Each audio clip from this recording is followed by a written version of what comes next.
Hello everyone and welcome back to our virtual Mishnah Berurah share. We are holding in Mishnah Berurah Chelik Vav, Emir Hashem. I hope to cover today Daf Tes Amud Aleph and a good piece of Daf Tes Amud Beis. Well, we'll see if we can. So, we begin today on Daf Tes Amud Aleph, Siman Tov Kuf Lamed Ches, Kama Inyanim Hanikraim Davar HaOveid. Many different examples, different types of situations that are called a Davar HaOveid. We have been learning Hilchos Chol HaMoeid, and we've been learning the halacha that while malacha and tircha are asar on Chol HaMoeid, there is an exception to the rule, and that is if something is a davar ha'oveid, if you have a situation where you're going to suffer a financial loss if you don't do certain malacha or certain tircha on Chol HaMoeid, then it's mutter. So now we're going to give some examples of different situations that are considered a davar ha'oveid. Begins the Mechaber Sif Aleph. Mi shahafach es zeisav, somebody who turned over his olives, oy shahayayenoi bebar, or he pressed his grapes and his wine is now in the pit. Let's see exactly what these two things mean. Mishnah Berurah Ois Katan Aleph. Mi shahafach, somebody who turned over his olives. Pirish, the explanation of this is Dirshu. It is the typical way of processing olives into oil. Shenoistan b'ma'atan la'achar l'kita. After you pick the olives, you place them in a vat. V'tzoivron sham, and you pile up the olives over there in that vat. Umanichan, and you let them sit there. Kedei sheyischamemu, so that they should heat up. And the olives have a natural heat to them. And when you pile the olives up, they become warmed. V'yispashlu me'elehen, and then they ripen. And they become more plump, and it's easier to get the juice out of them. V'noistan bebeis habad, then you take them and you place them into the press. V'derechu, and it's the typical process, shamahapchin oisan kishamachnisan, that when you put them into the press, you turn them over. So you had this pile of olives that was sitting in the vat. Now you're putting them in the press, but when you put them in the press, you turn over the pile. And if you delay and you don't finish the processing of the olives after you have overturned them, pasti, they become ruined.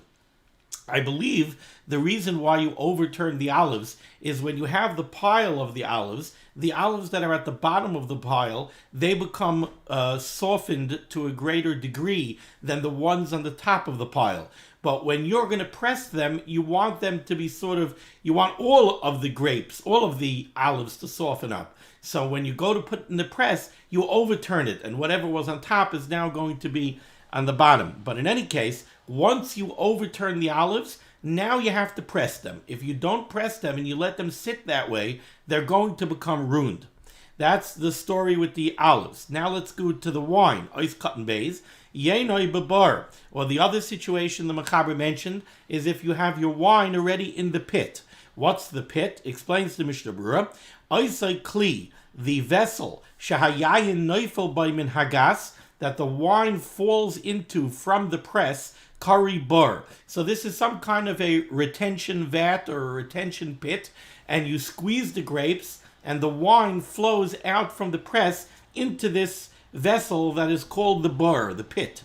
Ve'imla yarik hayayin misham, and if you don't take the wine out of that pit, v'yitneim b'chavis, and right away put it into a barrel, yischametz hayayin, the wine will ferment and it will turn to vinegar. Kishayamid sham bebar magula. If it sits over there in the bar and it's open to the air, it will ferment and it will become vinegar. So right after you press it, you need to take the wine out of the bar and you need to barrel it up.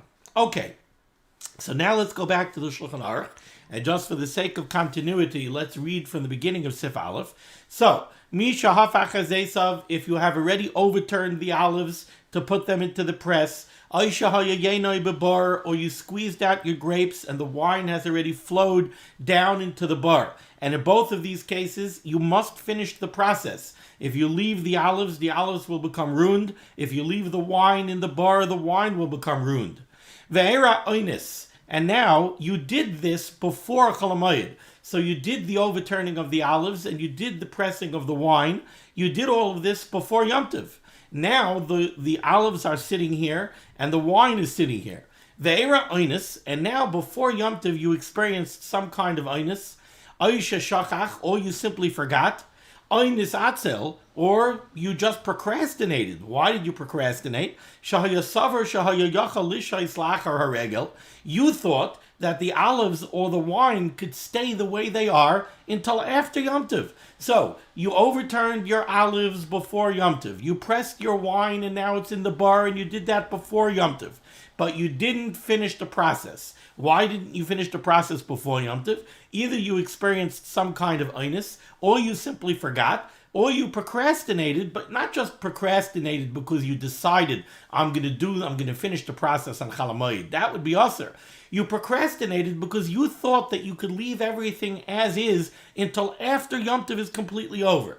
Now you have this situation that the olives are sitting here and the wine is sitting here. You didn't take care of it before Yom Tov.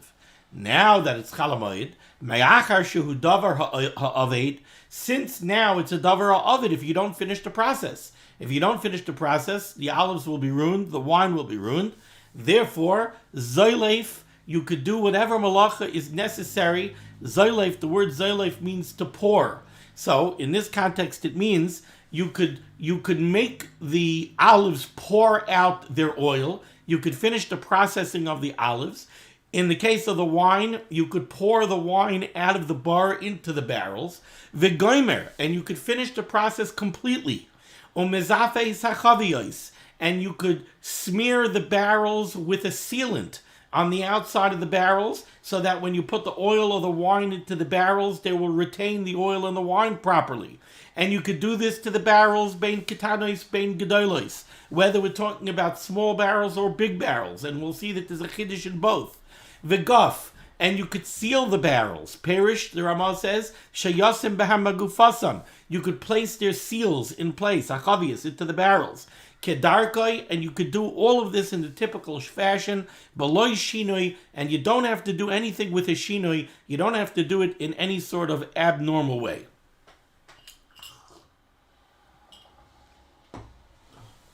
Let's take a look at the Mishnah Berurah. Ois Cotton Gimel. So, you started the process of pressing the olives, and you started the process of pressing the grapes before Yom Tov, and then ve'era eines. And then you experienced some type of eines. Shemachamasa, and because of this eines, you were not able to finish the processing of the olives or the wine before Yom Tov. And one of the examples that the Mechaber gave is he said, maybe you are misatzel, maybe you simply procrastinated in finishing the processing of the olives and the grapes because you thought that it could remain the way it was until after Yom Tov. I'll deal with it after Yom Tov, until after the second days of Yom Tov, until Yom Tov is totally finished. Ad la'achar haregel, kein tzarech loymar. The Mishnah Berurah points out that we're inserting the word ad.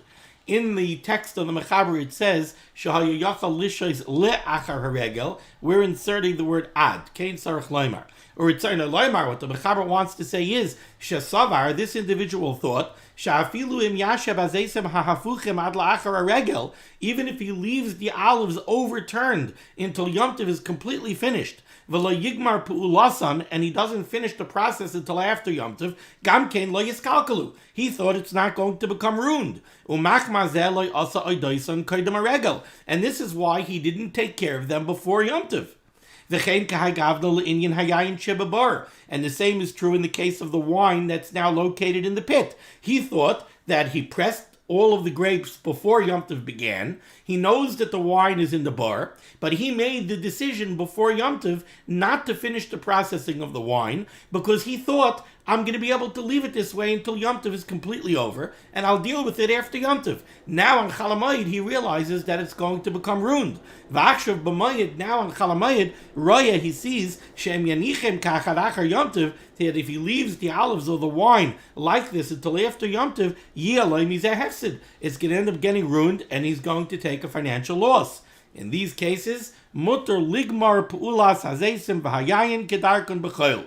In these cases, he's allowed to complete the processing of the olives or of the wine in the typical way, the same way it would be done on a weekday. He can do it on Chol HaMoeid. Dahainu, this means shetoichein hazesim. He could grind up the olives. That's part of the processing of the olives. After they press the olives, they take the residual squeezed out olives and they grind them to get the last of the oil out. V'darchan, and you could press them. Umachnis and lechavis, and you could barrel up the oil and barrel up the wine. Kedarchan tamid, the way it's always done.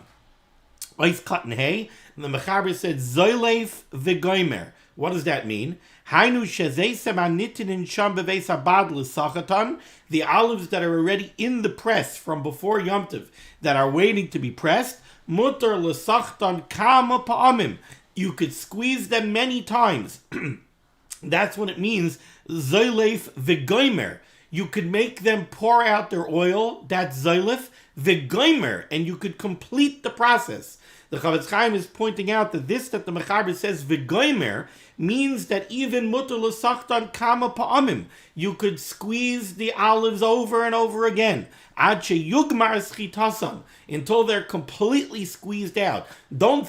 You might think, okay, it's a davar ovid. I can't leave the olives the way they are in the press because they'll get ruined. So maybe we'll be matter you to do a light squeezing and get out some oil. No, you could do the complete squeezing. You could press them again and again and again and again to get out all the oil, the way it would always be done. Continues the Chavetz Chaim. What is this word zoleif?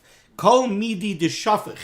Anything that pours and any action that you undertake that involves pouring, kari ziluf, is called ziluf. And that's why squeezing the olives is referred to as ziluf, because you're making the olives give forth their oil. It's pouring out the oil. And in our case of the wine, where the grapes have already been squeezed and the wine is located in the bar, kari ziluf, we're using the word ziluf to refer to mashe shofech hayayin min habar, the action of pouring the wine out of the bar, umerikai b'chaviyos, and emptying it out from the bar into the barrels. That's called zoleif. The Mechaber said that you could apply a sealant to the barrels, bein ketanois, bein gedolos, whether the barrels are small or the barrels are large. Nakat l'tarvayu, the Mechaber mentions both small barrels and large barrels. Why? The b'chol echad yesh tzad b'fnei atzmai lahakel. In either case, there is an independent reason why you can be mekel and why it's easy to be matir this on Chol HaMoeid. Why? Haktanois, in the case of small barrels, the yena muat, a small barrel holds a very small quantity of wine.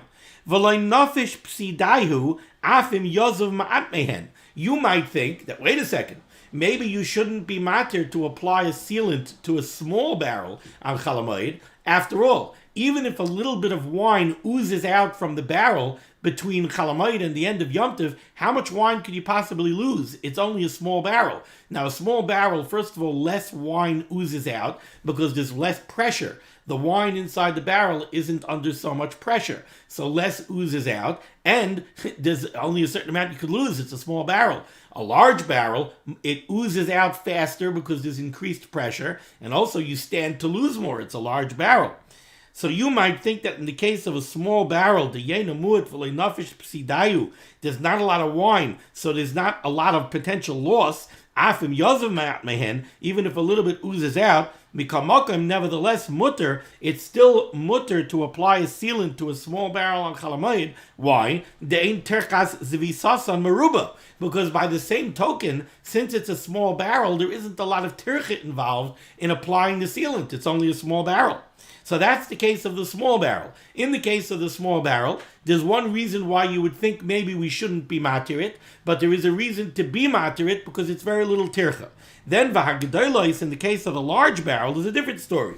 After tirchasan meruba, you might think maybe we shouldn't be matir applying the sealant to a large barrel. That's a much greater amount of tircha. Still mutter, in that case it's mutter, mishum denafish psidayu, because in the case of a large barrel, there's greater potential loss. there's a greater risk of loss. Therefore, it's mutter to apply the sealant both to the small barrels and to the large barrels.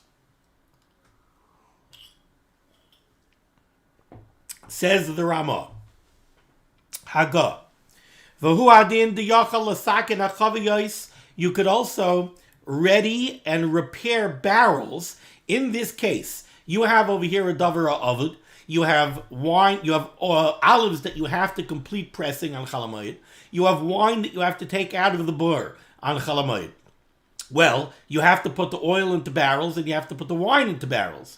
Therefore, says the Ramah, the same way it's mutter to finish the processing of the olives and the grapes, V'hu adin, the same halacha applies. Now, the yachal l'sakin ha'chaviyos. Now you could finish the preparation of the barrels. For example, l'kashram ba'akolim.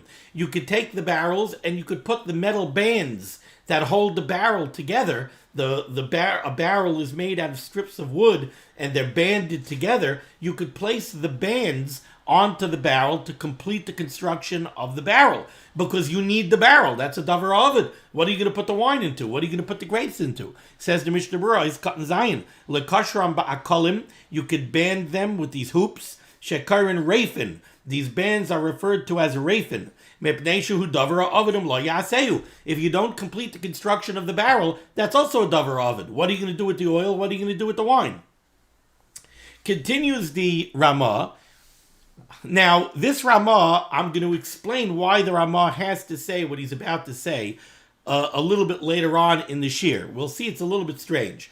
The Ramah says, yes, you're allowed to do this. You're allowed to finish the construction of the barrels. However, what you should not do is intentionally leave the construction of the barrels for Chol HaMoeid. You should do all of this work before Chol HaMoeid, if you know that you're going to need this on Chol HaMoeid. Now, first, before I explain this, let's go further in the Mechaber. V'chein, similarly, so the Mechaber has told you so far, you have olives that you already overturned before Yom Tov, and you didn't press them yet, and now it's Chol HaMoeid. You're allowed to press them because it's a davar ovid. You have wine from grapes that you pressed before Yom Tov, and now the wine is sitting in the bar. Now, on Chol HaMoeid, you're allowed to finish the processing of that wine. You could take it out of the bar and place it into barrels and everything. Why? Because it's a davar ha'avur. Continues the Mechaber, v'chein, and similarly, shoyle pishtanai min hamishra. In the processing of flax, one of the steps is you have to soak the flax. And the flax has to be soaked for a certain amount of time. If you soak it for too long, it gets ruined. Therefore, v'chein shoyle pishtanai min hamishra. If you had flax that was soaking in the soaking pool, and now you realize on Chol HaMoeid, if I'm going to let this continue to soak, it's going to get ruined, you're allowed to take it out.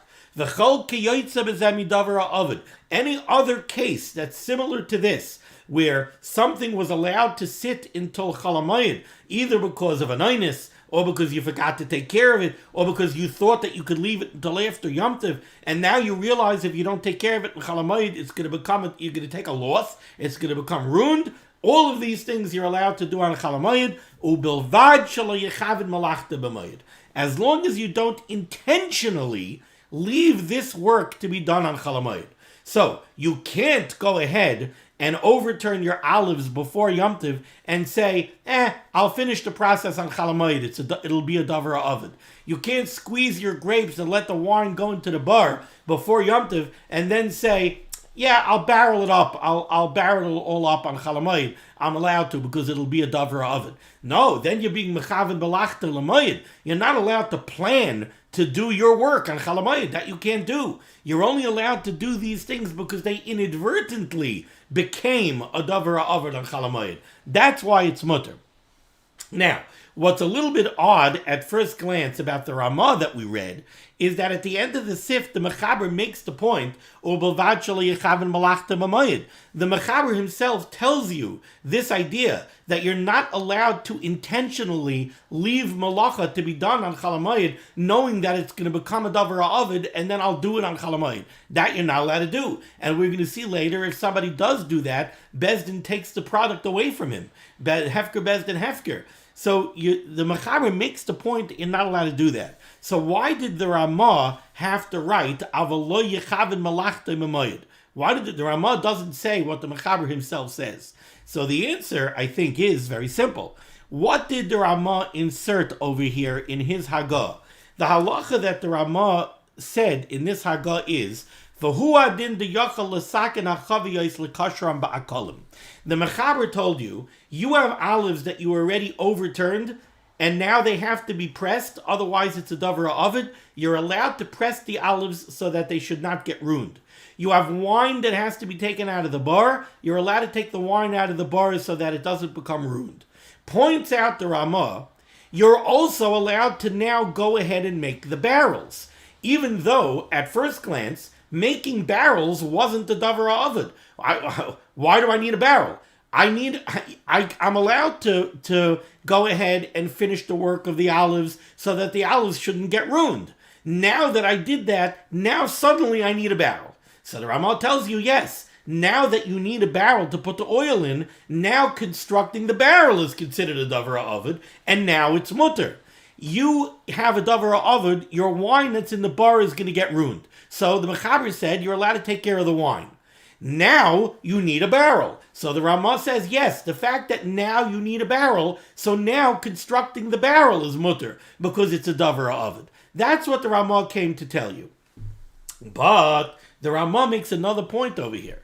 Let's say you have a very interesting situation. Let's say you have a situation where before Yom Tov, you foresee that something is going to happen on Chol HaMoeid, and there's going to be a davar ovid, and you're going to have to press wine, or you're going to have to press olives, and it's going to be mutter on Chol HaMoeid, and I'm going to need barrels. And I foresee before Yom Tov that I'm going to need barrels. On the one hand, you might say to yourself, I don't need the barrel now. Now it's before Yom Tov, but I don't need the barrel now because I didn't squeeze the olives now. I don't need the barrel for the wine now because I didn't squeeze the grapes yet. So you know what? It's before Yom Tov. I'm busy cooking for Yom Tov. I'm not going to make the barrels now. I'll make the barrels on Chol HaMoeid. The same way I'm going to be allowed to squeeze the olives and squeeze the grapes. So I'll also be allowed to go ahead and make the barrels, like the Ramah says. Points out the Ramah, no. If you're aware before Yom Tov that you're going to have that need on Chol HaMoeid, so make the barrels now. Now the question is, what kind of funny case is this? What kind of case is this that you know a davar ovid is going to come up on Chol HaMoeid? If it's before Yom Tov and you foresee a davar ovid coming up on Chol HaMoeid, take care of it now. So the truth is that the Ramah brings this down from a Mordechai. And if you look in the Mordechai gives a case. The Mordechai says, what if you look at your grapes before Yom Tov? Your grapes are on the vine, let's say, before Yom Tov. Or maybe your grapes are already picked. This the Mordechai doesn't say. The Mordechai's case is your grapes are on the vine before Yom Tov, but they're not ready to be picked. They're not ripe yet. I can't pick them now before Yom Tov. But I'm a vintner, and I look at these grapes and I realize that these grapes are going to become ripe on Chol HaMoeid. And I'm going to have to pick them on Chol HaMoeid. And I'm going to have to press them on Chol HaMoeid, because that's going to be the window of opportunity. I can't do it now. They're not ripe enough. I'm not going to be able to leave them until after Yom Tov, because if I leave them on the vine, they're going to get ruined already on the vine by the time Yom Tov is over. And I can't pick them and not press them on Chol HaMoeid. If I pick them and don't press them on Chol HaMoeid, they're going to be ruined. I'm not going to be able to make quality Cabernet out of them. I'm going to take a significant financial loss. So it's already a week before Yom Tov. But I can look at the grapes on the vine, and I know that it's going to come Chol HaMoeid. On Chol HaMoeid, it's going to be a davar ovid, and it's going to be mutter for me to pick these grapes and press these grapes. And once I do that, I'm going to have to barrel them up. Comes this Ramah, and this Ramah is telling me this halacha. The Ramah is telling me, it's true, picking and pressing the grapes is going to be a davar ha'ovid on Chol HaMoeid. So you're going to be allowed to do it on Chol HaMoeid. But don't make the barrels on Chol HaMoeid. make the barrels now. You know now that you're going to need barrels on Chol HaMoeid. So in that case, you can't leave the making of the barrels, even though the Ramah told you over here that you could make the barrels on Chol HaMoeid when it's a davar ha'avod, not if it's a davar ha'avod that you could avoid before Yom Tov. In this case that I just gave you, you could make the barrels before Yom Tov. So make the barrels before Yom Tov and don't make the barrels on Yom Tov. That's why the Ramah makes this point, even though the Mechaber himself says at the end of the Sif, okay, let's see the Mishnah Berurah that we haven't done so far. So we need to do Mishnah Berurah Ois Katan Zayin. Lekashram ba'akolim. You could finish the construction of the barrels. You can band them with the metal hoops. Shekar reifin memneshu davar ha'avodim lo ya'aseu. You could do this because you need the barrels. It's a davar ha'avod if you're not going to have the barrels. Ois Katan Ches v'chein shoyleh. The Mechaber said you could take the flax out of the soaking pool. Hainu shema aleu misham kisheyichles man shriyasai. If the amount of time that they had to soak, if the soaking process of the flax was finished on Chol HaMoeid, now you can take them out of the soaking pool. The ilavach is kalkala pishtan, because if you don't, it's going to become ruined. Ois Katan Tes u'bilvad shaloi akol hasifkoi. The Mechaber said at the end, but you can't be mechaven malachta b'moed. You can't intentionally leave any of these things to be done on Chol HaMoeid if it could be avoided. So don't go ahead and overturn your olives before Yom Tov and then leave the pressing for Chol HaMoeid. Either don't overturn the olives before Yom Tov at all, wait for the whole process to begin until after Yom Tov, if it could wait, or if you overturn the olives before Yom Tov, then press them and barrel them up before Yom Tov. You can't intentionally say, oh, I'm off on Chol HaMoeid, I'll do it on Chol HaMoeid. Ois Katan Yud. What does it mean, mechavin malachtai? What does this lashon mean that you shouldn't intentionally leave the malacha for Chol HaMoeid? Says the Chavetz Chaim, Hainu shahaya b'yecholtoi lezeh b'shayim eis hashana. If you are able to do this on a different day, if you were able to do it before Yom Tov, oy kaidem a regel, either you were able to do it before Yom Tov, oy la'achar a regel, or you're able to do it after Yom Tov, v'hu mitzamtzam eisam l'mayid. And this individual went ahead and intentionally left it to be done for Chol HaMoeid. You're not allowed to do that. Even in the case of a davar ha'avod, you're not allowed to do that. Don't plan that you're going to do the malacha on Chol HaMoeid, like we've said many times. Chol HaMoeid is a time that's set aside for Simchas Yom Tov, for Avodas Hashem, for limud HaTorah. That's what Chol HaMoeid is reserved for. It's not so that you should say to yourself, oh, I'm going to be off on Chol HaMoeid, I'll take care of my winemaking then. No. Okay, now we go to Sif Beis.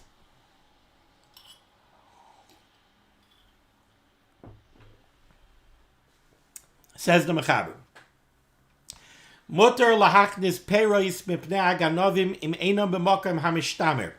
If you have produce out in the field and it's not well protected, it's someplace where ganovim, thieves, could come and take it, you're allowed to take the produce in from the field and bring it into a warehouse, to a silo, wherever it is that you keep it, to protect it from the ganovim.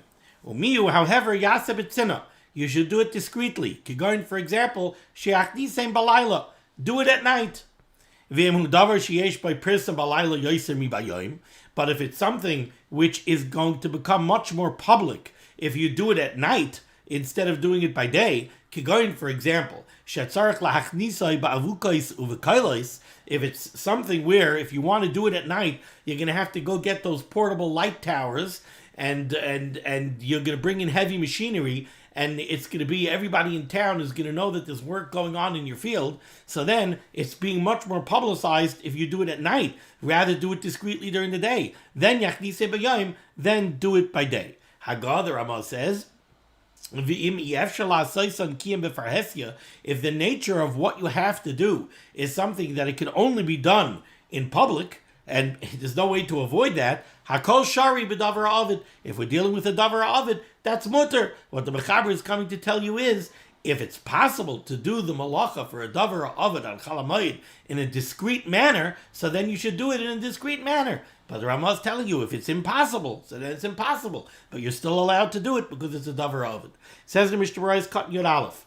Mutar lahachnis. You're allowed to bring your produce in to protect it from thieves. V'gam bazeh v'chein b'chol davar ha'avod also l'chavin l'chatchila l'hasha is HaMoeid. But again, the Chavetz Chaim points out, if you know that your produce is in an unprotected area and you know that there's a fear that it might get stolen, so if it's at all possible, bring it in before Chol HaMoeid, bring it in before Yom Tov. Don't let it sit there and say, oh, I'll take care of it of Chol HaMoeid. You can't do that. What you can do is, if you had an onus, if it wasn't possible for you to get workers to bring the produce in before Yom Tov, or if the work took a lot longer than you expected and now Yom Tov crept up on you and you just simply weren't able to get it done, so then okay, you're stuck, it's a davar ovid, you're allowed to do it on Chol HaMoeid. Even though when it comes to bringing produce in from the field, we're not talking about malacha. You're not doing any forbidden malacha by bringing your produce in from the field. It's just a question of inappropriate tircha on Chol HaMoeid. It doesn't matter. You're not allowed to be matriach on Chol HaMoeid for something that's inappropriate. So that's not something you save for Chol HaMoeid. So this halacha is only if you had no choice. Ice cut and Yud Beis, the Mechaber said you should do it in a discreet manner. For instance, do it at night, balayla, kedei deloi lepak minei churva la'alma. The Chavetz Chaim is pointing out, why is there a tzorich? Why is there a need over here to do the malacha discreetly? Why? Just do it in the regular way, and somebody will ask you, you're not allowed to do this at Chol HaMoeid. What do you mean? It's a davar ovid. I'm allowed to do it. Why do you have to do it discreetly? Points out the Chavetz Chaim, the need for discretion is we're afraid if somebody sees you working in your field on Chol HaMoeid, he's going to turn around and he's going to say, oh, I guess it's mutter to go do work in your field on Chol HaMoeid. So that guy next year is going to be mechaven malachta l'moed. He's going to go ahead and leave his produce in the field until Chol HaMoeid, and he's intentionally going to bring it in on Chol HaMoeid because he thinks it's mutter. So that's why, in a case where it's mutter to do it, it's still important to do it with discretion so that it shouldn't come out a mistake. People shouldn't make a mistake and think that this kind of work is mutter on Chol HaMoeid. Now we go to Sif Gimel. Asar lahasiya mamoinoi mi'ir le'ir im loy b'shvil davar ha'ovid. You're not allowed to transport your merchandise from city to city, or indeed we saw earlier, even from one chutzner to another chutzner, unless you're dealing with a case of a davar ha'ovid. Well, either you have to protect it, or for some other reason why you have to transport it. Chol HaMoeid is not a time for transporting your merchandise from place to place. Says the Mishnah Berurah, cutting Gimel mi'ir le'ir, ayin le'el siman tavkuf lamed heisef aleph, ta'afilu ba'isa le'ir, even within the city, lefanis kelev lechatzar acheres aser. You're not allowed to move your merchandise from one chatzar to another chatzar. So why does the Mechaber say over here that you can't move it from city to city? Continues the Chavetz Chaim, ve'efsher denakat ha'mechaber loshen zeh. It could be that the Mechaber is telling you over here that you're not allowed to move your merchandise from one city to another, mishum seifa, because of the novelty of the end of the sif. The b'shvil davar ha'ovid, that if you're doing it because of a davar ha'ovid, if you're doing it to avoid taking a financial loss, then it's mutter, then afilu mi'ir le'ir mutter, then it's even mutter in the case of a davar ha'ovid to move your merchandise from one city to another. Okay. Ice cotton dalit. Sif dalit in the Shulchan Aruch. Hayuloi te'enim shituchim basadeh liyavesh. Let's say you have figs that are laid out in the field and they're drying. V'yarei me'amatar, and you look up and you see the cloud is overcast, the sky is overcast, and it looks like it's going to rain. And if it rains, your figs are going to get ruined. Mutar lechapaisam bekash, you're allowed to cover them over with straw. Afilu chipoi av, even if you're going to make a very, very thick covering over the figs. So this involves a lot of tircha. Some Mefarshim seem to say that there's even a chashash of the malacha of boineh, that you're making some kind of a construct, and you're still allowed to do this because of a davar ha'ovid on Chol HaMoeid. Says the Mishnah Berurah, you're allowed to cover them up with straw. It comes out from the Yerushalmi, even if you have to uproot straw from the ground. So that's definitely a malacha of kaitzer.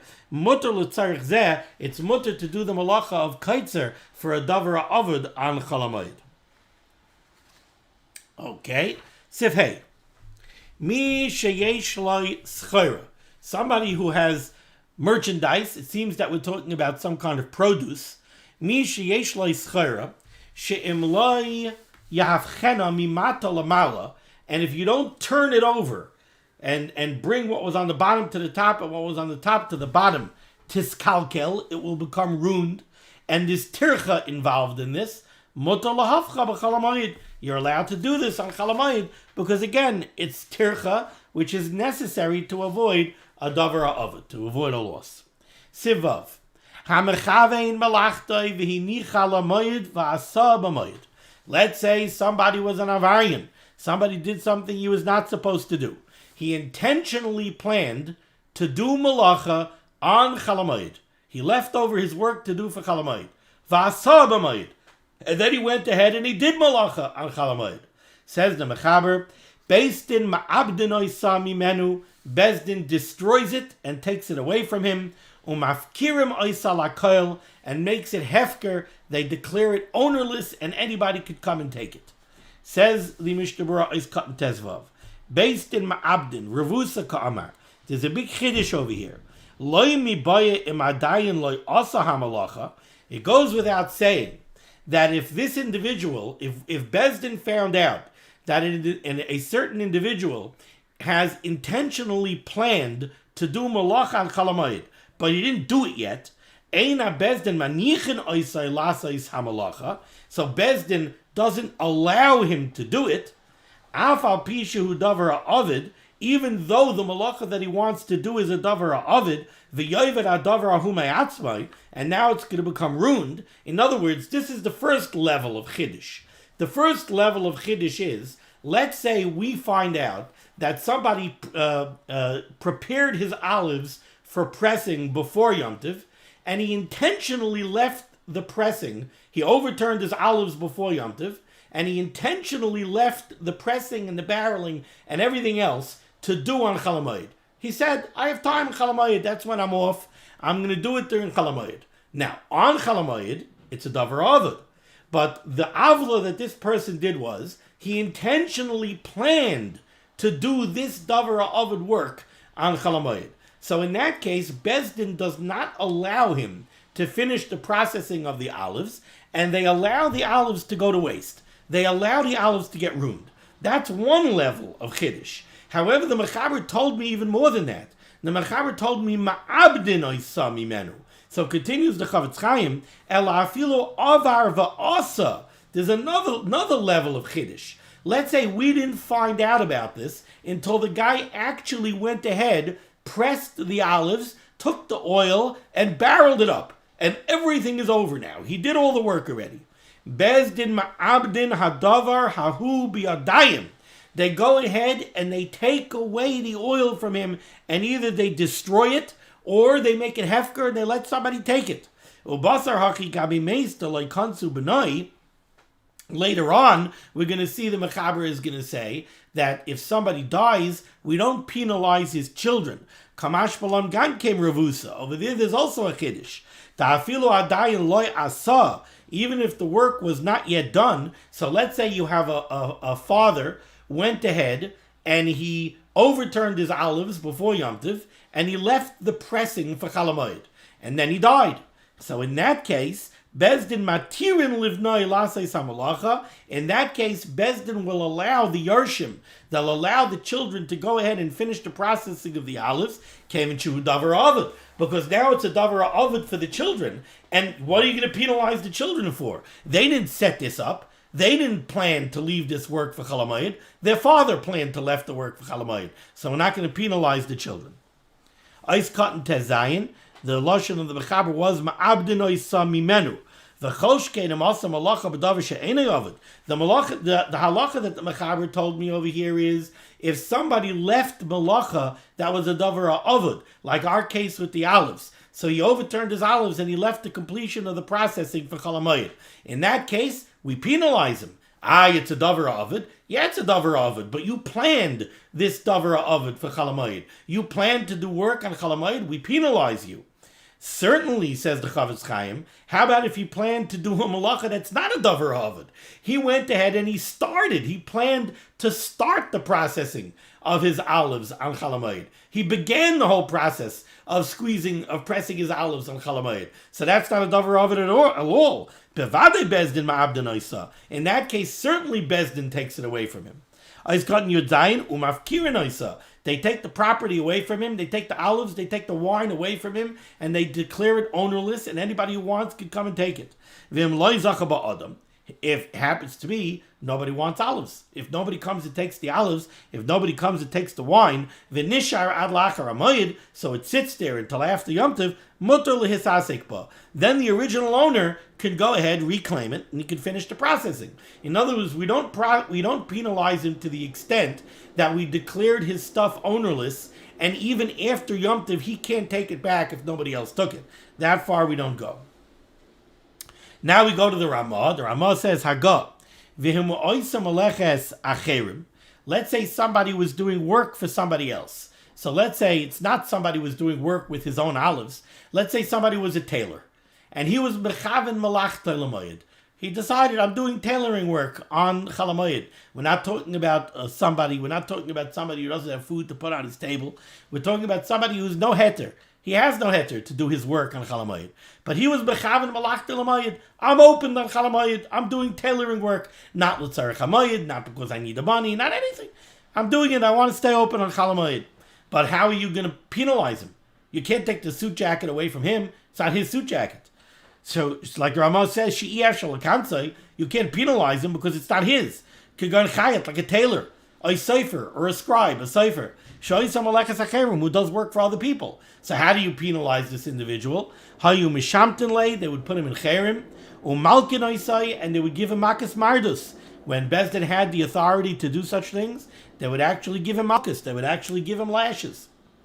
Says the Mishnah Berurah, Ois cotton Yudches, in this case, you can't penalize him. It's not his property. The El Yerabah says, yes, you can penalize him. If he's a tailor and he's doing work for somebody else, confiscate his pay. Whatever pay he gets, you take away from him. They would give him makas mardus or sign the loymar. What the Mechaber wants to say is, Oy malkin oisai. The Gra says, not that we would put him in cherim and give him malchus. Either we put him in cherim or we give him malchus. We don't do both. Okay, let's finish the Siman. Let's finish the Mechaber here. Ve'im meis, like we said already, this case, if a father planned to do his malach on Chol HaMoeid and then he died, lo yikdesu b'nai acharav, we do not penalize his children. We don't penalize the Yarshim. Umutter loy la'asaisa imhu davar ha'ovid. So that the children, the Yarshim, if the father left them in a situation where there's malacha that needs to be done, otherwise it'll be a davar ha'ovid, they're allowed to do it, even though the father planned for that malacha to be done on Chol HaMoeid inappropriately. So for example, if the father went ahead and turned over his olives before Yom Tov, and he had plenty of time to finish the processing, but he intentionally left the finishing of the processing for Chol HaMoeid, so we would penalize him. But now he died. Now we're not going to penalize the children and be mafker the olives. We're going to let the children do what has to be done on Chol HaMoeid because it's a davar ha'ovid, and they didn't do an avla, the father did an avla. Says the Mishnah Berurah, Ois cotton chaf aleph, Ois cotton chaf, lo yikdesu b'nai acharav, we're not going to penalize the children. Adela elkai shekvar asa aviv. We're going back either on the case where maybe the father already finished everything. In other words, the father left the malacha to be done for Chol HaMoeid, and he went ahead and he did it. He finished all the processing, and then he died. So now, if Bezdin was not yet mafkir the olive oil, we're not going to be mafkir the olive oil and take it away from the Yarshim. Upashut tadavki imadayin lo yizacha ba'adam. But this is only true if Bezdin wasn't already mafkir it and somebody else didn't already take it.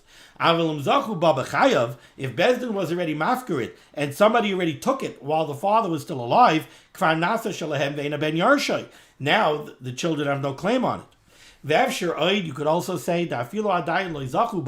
even if somebody didn't yet take it, but Bezdin was already mafkir it, so the father already completed the work. Bezdin found out about it, they were mafkir the oil, but nobody else took the oil yet. Could be that we're still going to penalize the children.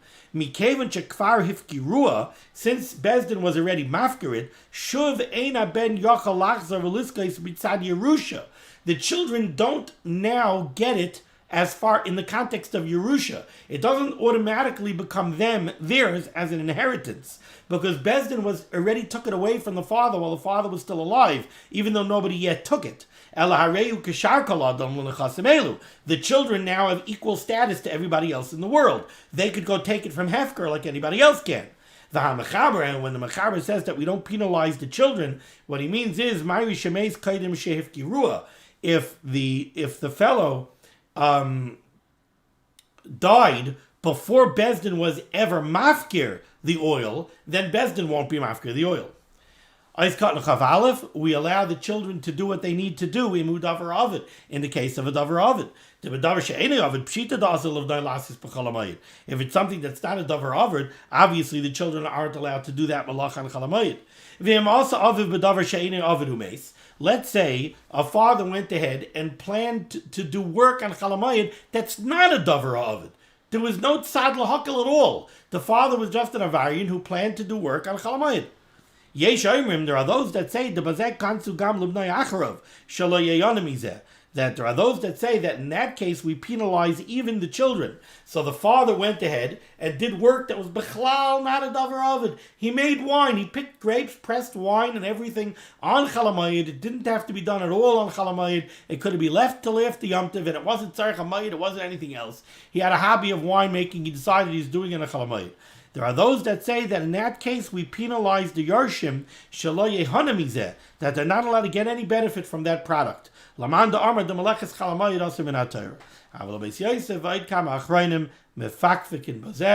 this we conclude Siman Taf Kuf Lamed Ches. Mirz Hashem will pick up tomorrow with Siman Taf Kuf Lamed Tes. Afreil Chanukah, everyone. Thank you so much for joining me for limud HaTorah. The schus of limud HaTorah should be megan against Klal Yisrael. The Rebbe should send Yeshua's, Refuas, and Parnasa to everyone. We should all be zeichet to see the Bias Kol Tzedek B'Meher V'Yameinu, and to see the true Chanukah Sabayis of Bayis Shlishi. Be well.